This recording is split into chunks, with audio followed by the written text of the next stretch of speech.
সিদ্ধাৰ্থে জুবিনক শেষ কৰি পেলালে, তাক জিৰ' কৰি পেলালে। চ' এই যে 4 কোটি হিচাপটো ওলাইছে, এইখিনি হোৱাইটখিনিয়ে ওলাইছে, ব্লেকবোৰ ক'ত? বহুত কোটি টকা আছে। মই কৈছোঁ এইখিনি হোৱাইটখিনি। আৰু চবতকে এডভান্টেজ হ'ল তাৰ কি, সি যে প্ৰথমতে 1 মাহ 1.5 মাহ টাইম পাই গ'ল যে, তেতিয়া এই গোটেই খেলটো খেলি দিছে। কাৰণ তাৰ উদ্দেশ্য আছিল জুবিন গাৰ্গৰ পইচাখিনি, আৰু সেইকাৰণে তেতিয়া সেইবোৰ পইচা সি য'তে ত'তে ডাইভাৰ্ট কৰি শেষ কৰি পেলাইছে। দুখ লগা হ'ল কি জুবিনে পইচাকেইটাৰ কাৰণে ঘৰটো কমপ্লিট কৰিব নাপালে, আৰু তহঁতে এই এটা অৱস্থা কৰিলি। এনেকুৱা এজন ইনচেণ্ট মানুহ যোনে মানে আচৰিত পাওঁ, জুবিনক যদি হাতত তুমি 10টা নোট যদি আহি গণিব নাজানে, হাতৰ পৰা পৰি যায়, সৰু ল'ৰা ছোৱালীৰ নিচিনা আছিল। সেই মানুহটোৱে ইমান বিশ্বাস কৰাৰ পিছত তহঁতে এই মানুহটোক ললি মই এতিয়াও একেটা কথা কৈছো, পইচা ললি হত্যা কিয় কৰিলি? তহঁতে পইচাকেইটাকে খাই থাকচোন, পইচা লাগে লগলে আমাক ক, আমি আৰু জুবিনৰ পৰা খুজি দিলোহেঁতেন তোক। ন্যায় একো নহ'লেও ভগৱানটো আছে ন। এইবোৰ মানুহ এই অৱস্থাই পচিয়ে মৰিব। কিন্তু মই কষ্ট পাই আছো। তাৰমানে মই সেইদিনা কৈছো ন, মই নিয়ম কাৰণে আহি আছো। তাৰমানে মানুহবোৰৰ বা গোটেই অসমৰ ৰাইজৰ মানে কেনেকে পাহৰি যায় বস্তুবোৰ। মানে কেইদিনমান আগলৈকে মানুহবোৰ একদম দেহে কেহে লাগি গৈছিল, ফটকে নাইকিয়া হৈ গ'ল। মই কাকো দুখ দিয়া নাই, কিন্তু দুখ লাগিছে নিজৰহে। সেইকাৰণে মই কৈছো না, এতিয়া মোৰ অকল ভগৱানৰ ওপৰতে বিশ্বাস আছে। ভগৱানে যি ন্যায় দিব,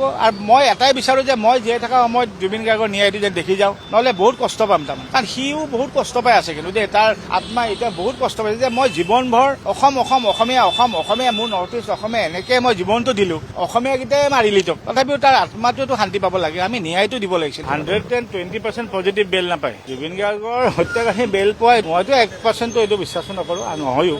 এইচব বস্তু প্ৰটকল থাকে, এটা কোৰ্টৰ ৰুল হিচাপে থাকে। সেইকাৰণে ধৰক বেল আবেদন হয়, তাৰপিছত তেওঁলোকে টাইম লয়। কিন্তু জুবিন গাৰ্গৰ নিচিনা হত্যাকাৰীৰ বেলখন মই হ'লে একেনে ফালি দিলো। চ' সেইকাৰণে মই আশা বুলি নহয়, আই এম পজিটিভ 100% যে হত্যাকাৰীয়ে বেল নাপায়। আগৰ পৰা চবেই গম পাইছে, আপোনালোকেও গম পাইছে। এই সিদ্ধাৰ্থে জুবিনক শেষ কৰি পেলালে, তাক জিৰ' কৰি পেলালে। চ' এই যে 4 কোটি হিচাপটো ওলাইছে, এইখিনি হোৱাইটখিনিয়ে ওলাইছে, ব্লেকবোৰ ক'ত? বহুত কোটি টকা আছে। মই কৈছোঁ এইখিনি হোৱাইটখিনি। আৰু চবতকে এডভান্টেজ হ'ল তাৰ কি, সি যে প্ৰথমতে 1 মাহ 1.5 মাহ টাইম পাই গ'ল যে, তেতিয়া এই গোটেই খেলটো খেলি দিছে। কাৰণ তাৰ উদ্দেশ্য আছিল জুবিন গাৰ্গৰ পইচাখিনি, আৰু সেইকাৰণে তেতিয়া সেইবোৰ পইচা সি য'তে ত'তে ডাইভাৰ্ট কৰি শেষ কৰি পেলাইছে। আৰু সেইকাৰণে এইখিনি তথাপিও মই বিৰাট ভাল পাইছো যে আমাৰ ৰায়টো বিৰাট ভাল। It's very important and very good এটা ডিচিশ্যন দিছে যে চিজ কৰক। কিন্তু এই আগতে খুলিয়ে দিব নালাগে ন বস্তুবোৰ। এটা হত্যাকাৰী বস্তুবোৰ কেনেকে খুলি দিছে। আৰু এই 4 কোটিটো মই কৈছো, এই 4 কোটি 4.5 কোটি যিখিনি আছে, আজি বেচাৰা দুখ লগা হ'ল কি জুবিনে পইচাকেইটাৰ কাৰণে ঘৰটো কমপ্লিট কৰিব নাপালে, আৰু তহঁতে এই এটা অৱস্থা কৰিলি। এনেকুৱা এজন ইনচেণ্ট মানুহ যোনে পইচাকেইটা মানে আচৰিত পাওঁ, জুবিনক যদি হাতত তুমি 10টা নোট যদি আহি গণিব নাজানে, হাতৰ পৰা পৰি যায়, সৰু ল'ৰা ছোৱালীৰ নিচিনা আছিল। সেই মানুহটোৱে ইমান বিশ্বাস কৰাৰ পিছত তহঁতে এই মানুহটোক ললি মই এতিয়াও একেটা কথা কৈছো, পইচা ললি হত্যা কিয় কৰিলি? তহঁতে পইচাকেইটাকে খাই থাকচোন, পইচা লাগে লগলে আমাক ক, আমি আৰু জুবিনৰ পৰা খুজি দিলোহেঁতেন তোক। কিন্তু তহঁতে মানুহ এটা এনেকুৱা এজন মানুহ এটা মানে ঈশ্বৰ পুত্ৰ বুলি কোৱা হৈছে। মানুহে ৰাস্তাত দেখিলে মোক এতিয়াও বয়সস্থ মাইকী মানুহবোৰে কান্দে যে গোস্বামী আপোনাক দেখিলে আমাৰ জুবিনলৈ মনত পৰে। চ' এইচব বস্তু দুখ লগা। চ' মই কওঁ যে চব ন্যায় একো নহ'লেও ভগৱানটো আছে ন। মই বাকী নাই, ভগৱানৰ ওপৰত খুব বিশ্বাস আছে। মই জানো যিটো কৰিছ এইবোৰ মানুহ এই অৱস্থাই পচিয়ে মৰিব। কিন্তু বিৰাট কষ্ট পাইছো, মই কষ্ট পাই আছো। তাৰমানে মই সেইদিনা কৈছো ন, মই নিয়ম কাৰণে আহি আছো। তাৰমানে মানুহবোৰৰ বা গোটেই অসমৰ ৰাইজৰ মানে